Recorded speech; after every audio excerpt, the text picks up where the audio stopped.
3,500 करोड़ का बजट जो मेरे टैक्स से जाता है, उस 3,500 करोड़ के अंदर सरकार की ये पॉलिसी है कि कोई मुसलमान भाई, बस यहीं के इसके आगे के भाइयों की बात नहीं हो रही, कोई मुसलमान भाई, किसी का बेटा, किसी की बेटी, अगर उसके मन में ये ख्वाहिश पैदा हो गई है, इच्छा पैदा हो गई है कि वो आईएएस बनना चाहती है, वो आईएएस बनना चाहता है, देखो तो वहां उनके तो दिल में ख्याल आ जाए, तो सरकार ने ये नियम बनाया हुआ है कि सच्चर कमीशन से 1 लाख रुपया मुसलमान बेटे को, बेटी को दिया जाएगा और वो उस 1 लाख रुपए से आईएएस बनने की तैयारी करेगी।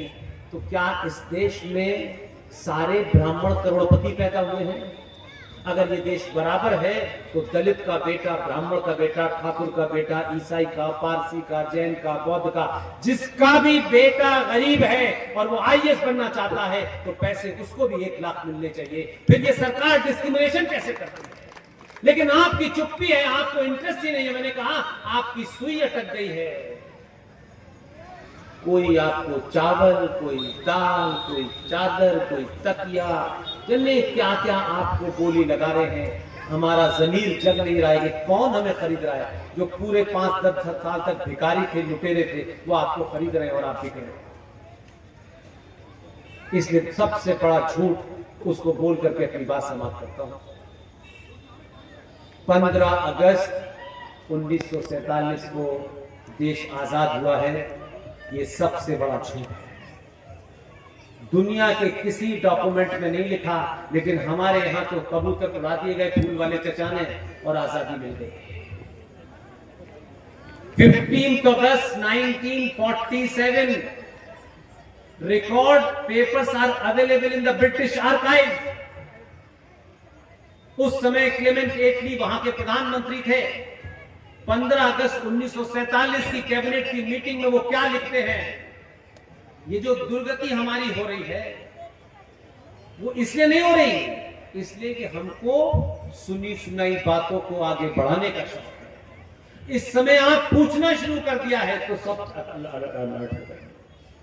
15 अगस्त 1947 में क्लेमेंट एटली अपनी बैठक जो कैबिनेट की हुई है, उस कैबिनेट की मीटिंग में वो लिखता है कि 15 अगस्त 1947 को सत्ता का हस्तांतरण हुआ है।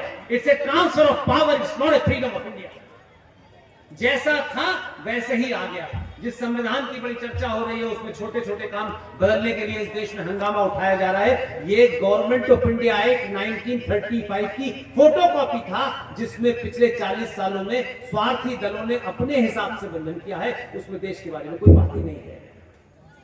उसमें माइनॉरिटी कमीशन नहीं है, उसमें सच्चर कमीशन नहीं है, उसमें मुस्लिम पर्सनल बोर्ड नहीं है, उसमें मुस्लिम एजुकेशन बोर्ड नहीं है। ये हम दलालों ने किया 70 साल में वोट लेने के लिए। अपने गरिबान में झांकिए, मनन कीजिए। हम सबको जाना है। जाने से पहले हम जिस बेटी को कहीं चोट न लग जाए, जिस बेटी को इतने नाजों से पाला है आपने, उसको सुरक्षित किया है, ये हजारों साल तक सुरक्षित जब ही रहेगा जब अपने जीते जी जाने से पहले अगली पीढ़ी के लिए मकान नहीं, उसमें पुरुषार्थ होगा तो मकान बना लेगा। ये मकान बहुत लोग छोड़ के गए थे, उनके खंडरों में कुत्ते भी नहीं जा रहे आजकल। उनके अंदर पुरुषार्थ पैदा करके चाहिए, वो सच का सामना कर सके चाहिए। ये बड़े बड़े मकान, बड़ी नौकरी, बहुत सारा पैसा आपने, उससे कुछ नहीं होने वाला। कश्मीरियों को बहुत पैसा था, बंगालियों का बहुत ज्ञान दे रहे थे। कहां है बंगाली? केरल में क्या हाल है, दिल्ली में क्या हाल है? As per the constitution of India till today at this moment, Bharat का सनातनी हिंदू भारत के संविधान की दृष्टि से, भारत की पार्लियामेंट की दृष्टि से 8वें दर्जे का नागरिक है। ये आपको क्यों जानना है? इससे हमें क्या फर्क पड़ता है? हमको तो कोई भी फ्री दे दे, हम तो उसे बाप बना देते हैं।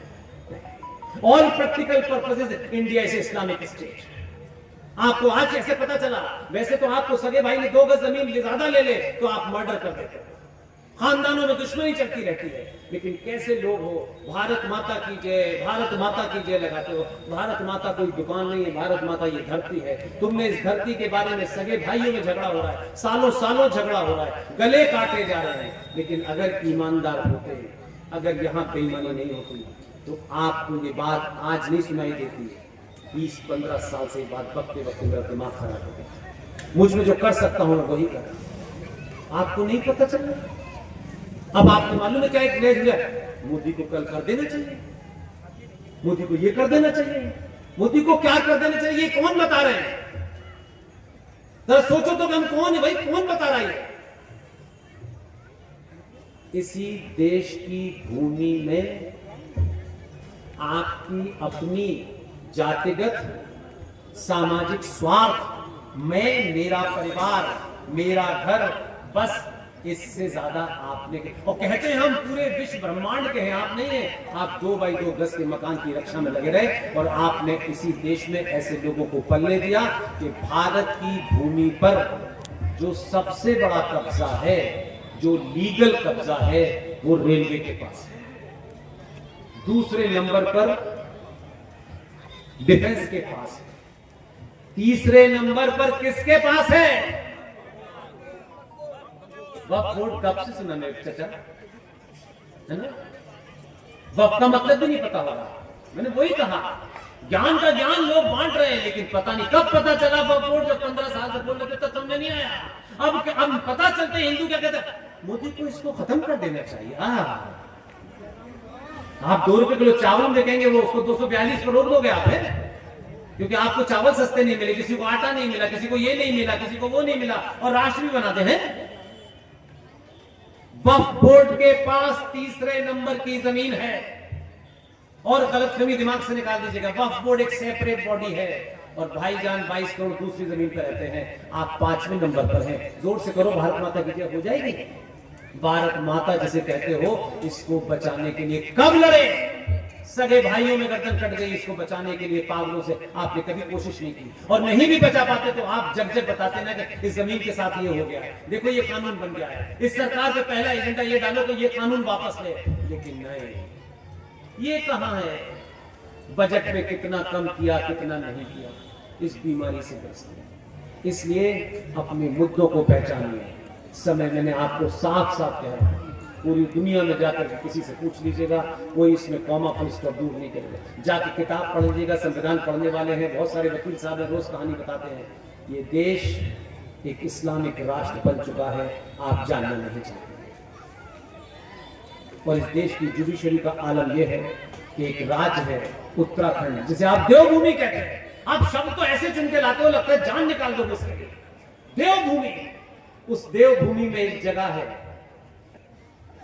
क्या नाम है उसका बताइए, चर्चा में बहुत रहा है।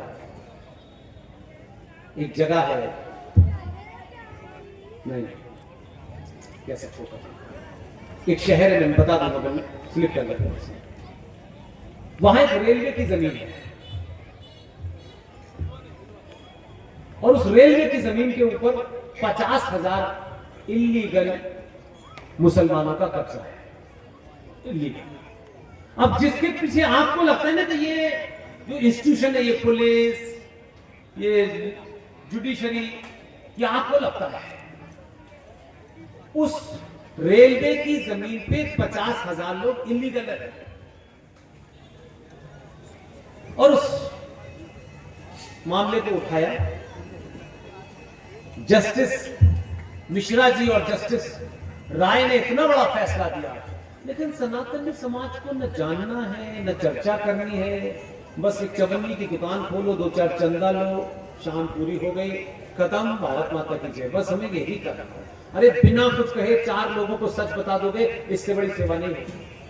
वो नहीं बताया, और वो उन्होंने फैसला, इतना ताकतवर फैसला दिया। मैं सोचता हूं कि जो लोग व्यवस्था में बैठ करके इतने बड़े पदों के ऊपर ऐसे फैसले देके गए होंगे, इन परिस्थितियों में न तो आप उनको जानते हैं, न ये जानते हैं कि फैसला करते हैं। लेकिन दुनिया पे आपके पास समय है, चर्चा है,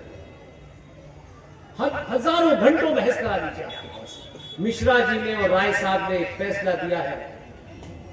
ज्यादातर सभाओं में मैं इसलिए बोलता हूं कि आपके यहां लोगों को इतनी सी भी जानकारी हो जाए तो आप कैसे उसमें मदद कर सकते हैं, बिना कुछ टाइम बर्बाद करे, बिना इन्वेस्ट करे हुए आप ये काम कर सकते हैं। उन्होंने ये फैसला दिया है कि भारत के अंदर सार्वजनिक भूमि पर, सार्वजनिक मीन्स जो सरकारी जमीन है, सार्वजनिक जमीन के ऊपर जितने भी इलीगल स्ट्रक्चर कहा है, चाहे वो मज़ारे हो, मस्जिद हो, मंदिर हो, गुरुद्वारा हो, सब उसमें आते हैं।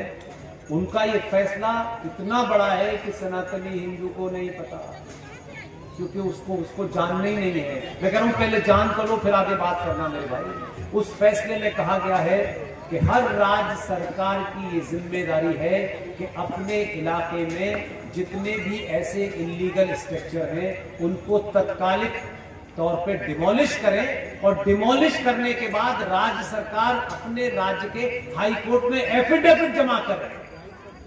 इतना बड़ा फैसला है, लेकिन ये क्यों जानना है? इसमें हमें क्या करना है?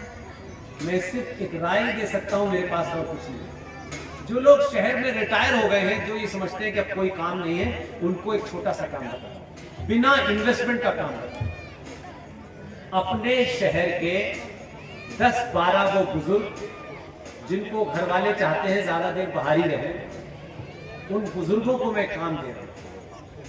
कुछ युवाओं ने जितने खोले उसे उनका चाय पिला दे तो काम हो जाएगा।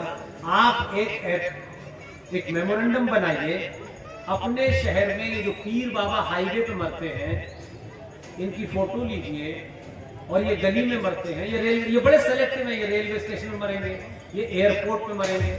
आपके शहर में जितने ऐसे इलीगल स्ट्रक्चर हैं, मैं कानूनन बात कर रहा हूं, उनकी तस्वीर लीजिए, जगह लीजिए, उसका नाम लिखिए, और 4-5 जो बुजुर्ग हो जिनके पास कोई दुनिया का ऐसा काम नहीं है कि आज वो अगर देर से उठेंगे तो कोई पहाड़ आ जाएगा, और उनसे कहिए कि डीएम के यहाँ जाएं, और डीएम साहब के यहाँ जाकर के वो जो उनका ये होगा वो आपकी उस एप्लीकेशन को साइन करेगा, मोहर लगाएगा, और उसकी फोटोकॉपी लेके आए, जिस पर रिसीव कराए वो लेके आए।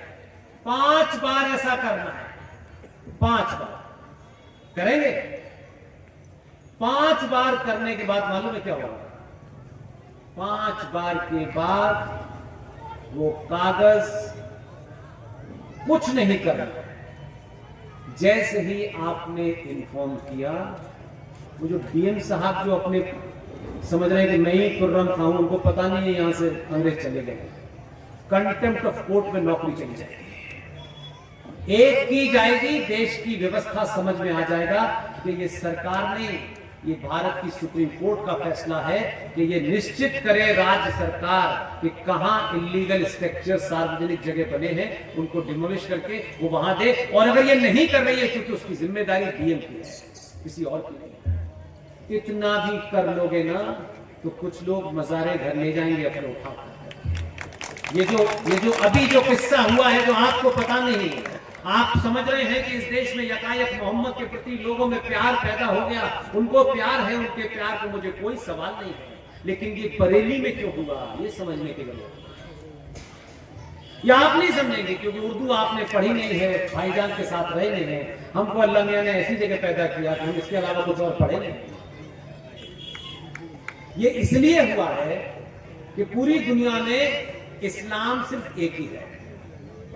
भारत के अंदर क्योंकि यहां मुगलों की नाजायज औलादें थी, और उसके बाद में यहां मास लेवल पे कन्वर्जन हुआ, तो जो कन्वर्जन ताकत से हुआ वो अपनी जगह था, लेकिन उस कन्वर्जन के चलते इस्लाम ने कितनी खूबसूरती से ये काम किया। और आपने कभी सवाल नहीं पूछा, हमसे कह रहे हैं कि हम मूर्ति पूजक नहीं और हिंदू मूर्ति पूजक होते हैं, इसलिए हम अलग हैं। तो भाई अजमेर शरीफ में किसके सर मारा? हम तो मूर्ति में शक्ल दिखा रहे हैं, वो चौकोर मूर्ति में कौन लेटा है? हम तो खड़ी को पूज रहे हैं, तुम पड़ी को पूज रहे हो। गलती किसकी है? इस्लाम में मजारे हराम है, मजार बनाना, उसको मजबूत जिसको है आपने दफना दिया, मिट्टी कर दी, खत्म। जहां